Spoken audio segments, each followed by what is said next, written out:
આજે તો મિત્રો બે ભાઈ બેન કામથી કંટાળીને વયા ગયા અમરેલી રખડવા માટે અને ઈ તે પાછા મમ્મીને કીધા વગર. તો બન્યા રહેજો વ્લોગમાં, મજા આવશે કે જાતા નહીં. તો જય હિન્દ અને જય માતાજી મિત્રો. હું છું જિંકલ મસાલિયા. માણસ મોટા હારા ન હોય તો વાતો હારી કરે, નીકળ. હાલ હાલ હાલ, बात तो सही है. તો જય હિન્દ અને જય માતાજી મિત્રો. હું છું હિરેન મસાલિયા અને અહીંયા कौन है ये लोग? પછી વય બહુ જાય. તો અમે બે ભાઈ બંધ જાય છીએ, ભાઈ બેન જાય છીએ અમે અમરેલી કપડા લેવા માટે, બરોબર. गाड़ी स्टार्ट कर.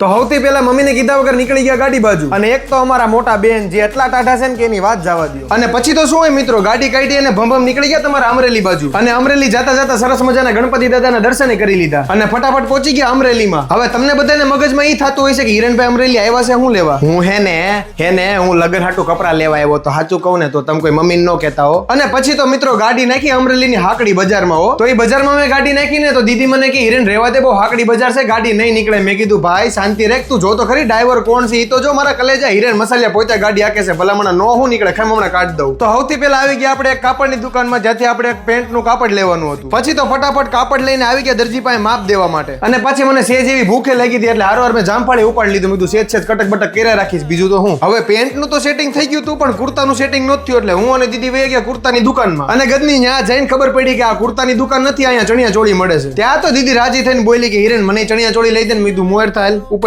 અને અડધી પોણી કલાક ગોતા પછી માંડ એક દુકાન જેડી જ્યાં કુર્તા ને એવું મળે છે, એ તે પાછું જણ હાટું. અને બીજી બાજુ મારી દીદી છે જેને અરીસો ભાડ્યો નથી ને ફોટો પાડવાનું કીધું નથી. એક તો હાઈટ પાછી રહી બહુ વધારે. અને પછી તો મિત્રો એ ભાઈ ઉપરા ઉપરી કુર્તાના ઢગલા કર્યા, એમાંથી મને એક આ ગદનો ગમ્યો. અને ગમ્યો એનો વાંધો નહીં પણ પહેર્યા પછી એવું લાગતું હતું કે વરાજો હું જ છું, બીજું કોઈ નહીં. એટલે મેં દીદીને કીધું આ રહેવા દે, હાલ આપણે ક્યાંક બીજે જાય. તો એ ભાઈ મને એમાં બીજો કુર્તો બતાવ્યો. મને કે હિરેનભાઈ આ પહેરો. તો મેં પહેરતા તો પહેરાઈ ગયો પણ ગદનો કોઈ વાતે નીકળતો નહોતો. પછી ભાઈને બોલાવો પડે, ભાઈ તમ કાઢી દો, આમ તો સેટિંગ નહીં આવે. પછી તો મિત્રો એ શોરૂમ ને પડતો મૂકીને અમે બે ગાડી પાર્ક કરીને નીકળી ગયા બજારમાં. એમાં તે પછી દીદી મને કે હિરેન રહેવા દે, તારા કુર્તાનું નહીં સેટિંગ આવે. મેં કીધું સેટિંગ હું ન આવે, કાંઈ ન થાય, છેલ્લે સીવડાવીને જવાનું થાય, બાકી લઈને તો જવાનું જ થાય છે.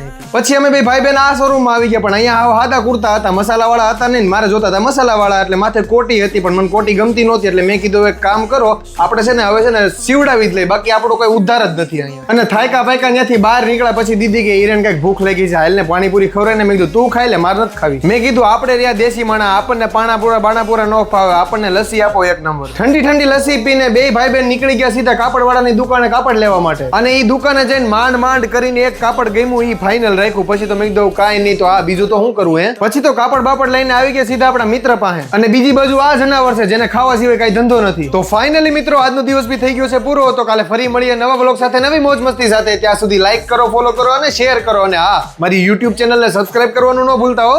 Thank you so much.